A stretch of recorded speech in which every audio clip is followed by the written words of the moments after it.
Hello po mga ka-Promdi, isang magandang araw sa lahat. Tayo po ngayon ay magluluto ng tinolang manok na native. Pasensya na mga ka-Promdi, hindi po maganda yung boses ko. Kaya gusto ko po maghigop ng mainit na sabaw. Tara, samahan niyo po ako na magluto ng tinolang manok na native. Mga ka-Promdi, yan ang sangkap ng ating tinolang manok. Ito native po ito na manok na at nagisa ko na rin, nasangkot siya ko na kanina. At itong papaya. May tanglad din dyan. Ay, masarap maghigop ng sabaw ngayon mga ka-Promdi at lalo na hindi po masyado maganda yung pakiramdam ko. Kaya magluto po tayo ng tinola. Mga ka-Promdi, sibuyas, bawang at luya. Ay tapos hayaan lang natin siya na magmantika pa para lumabas talaga yung kanyang linamnam. Takpan lang po natin yan.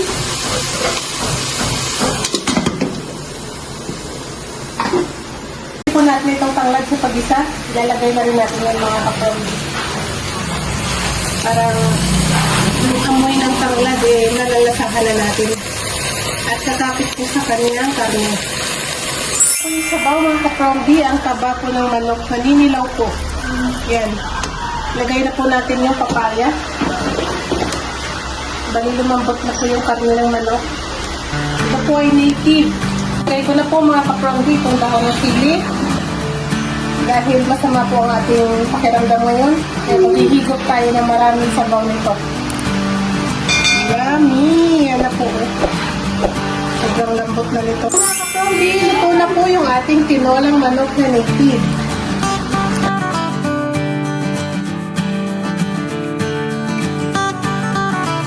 Kain tayo mga ka-Promdi.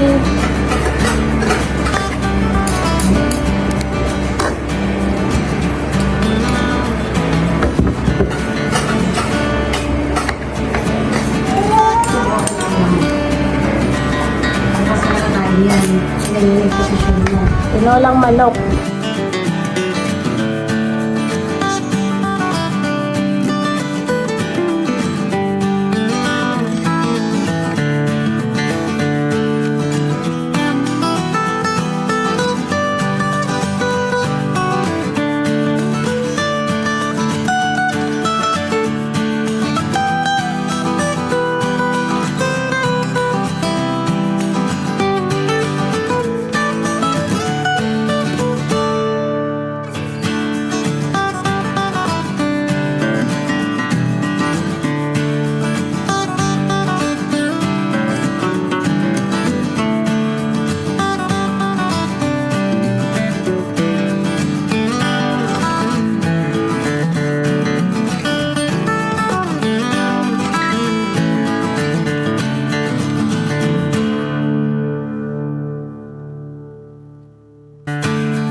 At salamat sa panonood mga ka-promdi.